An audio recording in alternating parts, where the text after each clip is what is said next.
as we all know that the oil prices now are coming down in Nigeria, what is the impact of agricultural produce on exports to the Nigerian economy, and what percentage does cashew constitute in the economy? Yeah, thank you. Well, the oil crash could not have come at a better time for Nigeria, because now we know that we really have to diversify our economy. We've been paying a lot of lip service to it, but we haven't done anything. So government has realized that, look, this is the time to really step up on other products that we can export and then foreign exchange. Nigeria had 70 billion in oil exports in 2014. In 2015, it was down to $40 billion.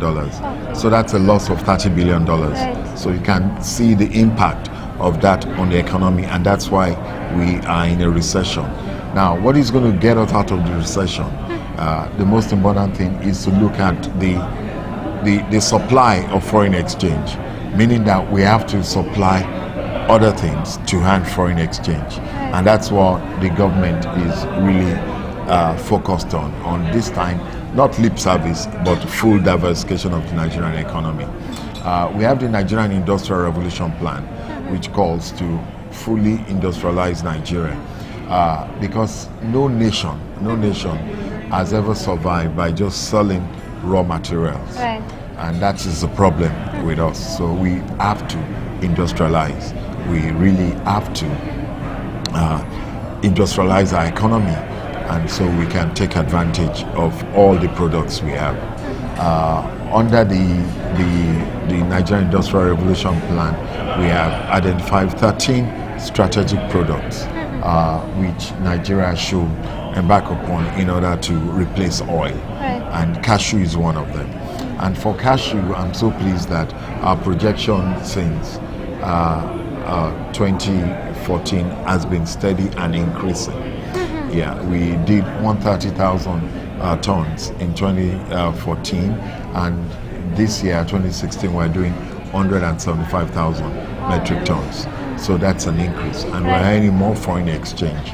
But the progression still is in raw kernels, export of raw kernels. The most important thing that can have value back home to our economy, and so people can feel the impact, is when we really start value addition.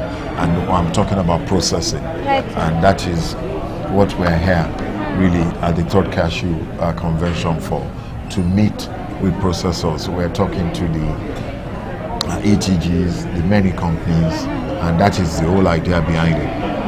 For us to get that synergy. For example, the Vietnamese tell us that, look, you are not producing enough.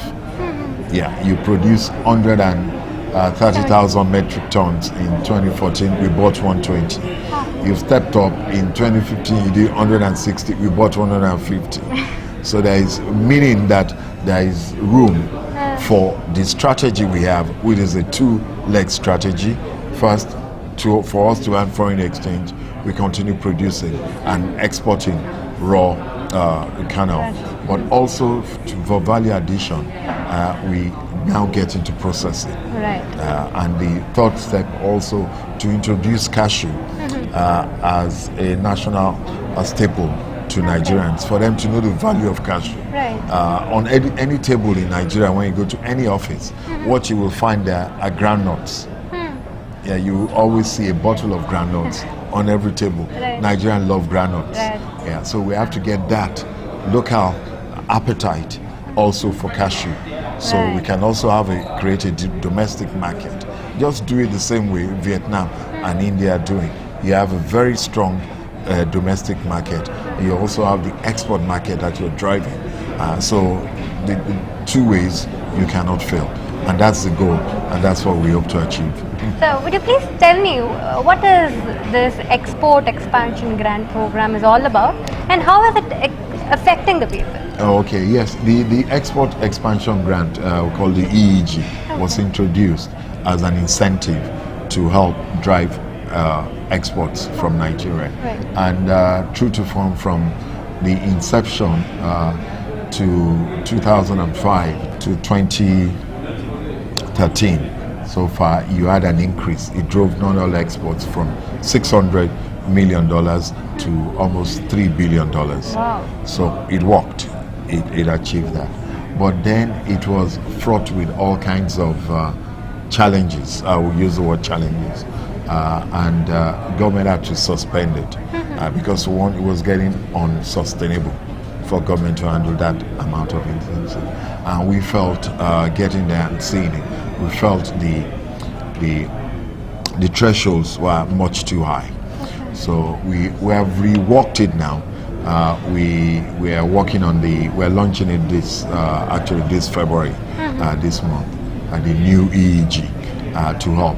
But the EEG is it's a post-shipment incentives. Okay. That means we leave you to do everything until after it's done, then you come for your incentive.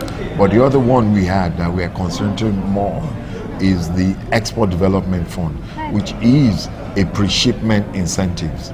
So we're able to help a lot of SMEs, MSMEs to grow rather than focusing on just the big companies. So we're working on both to drive our non-oil export.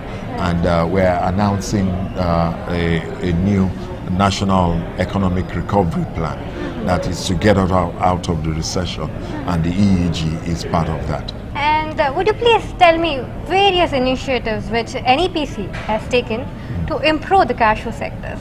Yes, on that we're working with the Nigerian Cashew Association. They have a real strong dynamic leadership and driving it. And also the Federal Ministry of Agriculture. Under the Agriculture Promotion Plan, we have new incentives, new initiatives for cashew. We are more also looking at the quality of our nuts. We're looking at the yield of our nuts and what we can get from them. And I can tell you that you can see the improvement from now going to 175,000 metric tons. The idea in the next two years to get to 250,000 metric tons. And also that's with better quality of cashew, and then through our exports we're looking at driving it. We're looking at the moisture quality of our nuts so we can have better yield. Right. So these are all the initiatives we're working on, and I think even the farmers are beginning to really benefit from that. So when we really embark on processing, that is where the joy will come to Nigerians. And do you think Nigeria will be able to handle the foreign direct investment, and what are the steps which can be taken to implement it in Nigeria? Yes, we're looking at that, but before we even talk about foreign direct investment, we're looking more on local investment. Right.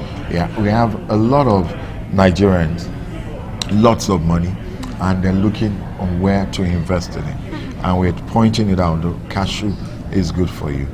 We've raised a new level of businessmen that are interested in cashew. Right. They register with us as exporters. They are also looking out, because in what we used to have in the past, what we still have that is predominantly high, is a lot of foreigners coming and even going directly to the farm gates to buy these products from the farmers. But a lot of Nigerians also know, they see that business end now, and they are looking for foreign exchange. They're coming into that. But more importantly, we're also encouraging them that no, not only exporting raw kernels, set up this business. There's more to make. There's much more money when you process. Right. You make much more money, and they are really getting into that. Right. So I just want to know, what are the achievements of NEPC in 2016 and what are your goals for 2017? Again, is to continue to raise the awareness of that so many things to export. We launched our zero oil plan, which we're telling that Nigeria can survive without oil. Right. Yeah, and it's a strong message. It's really bold.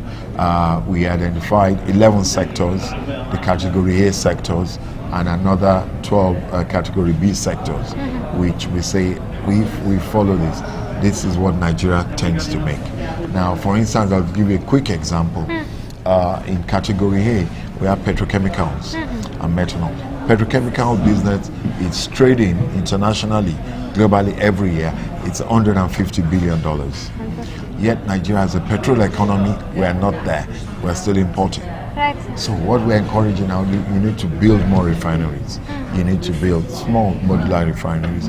You need to encourage so we can export many of these petrochemical products first in West Africa and then to the world. So that is what we've been doing, and we've been getting a lot of traction on that. And I think when the economy rebounds, it's going to rebound on an export-led orientation. Great, Deep, sir. And it was a great pleasure having you in WCC. Thank you very much. Thank you so much. What are your expectations of WCC and how is the Okay, yes, my expectations in this is to build up from last year. We brought more private sector business people in, and we're looking to engage them and talk with their partners, more business to business meetings, and particularly looking to encourage investment into processing in Nigeria. And right from the onset, we can see a lot of interest in that, and that's what our main goal will be. Yes. Yeah. Thank you so much. Thank you. Great pleasure. Thank you.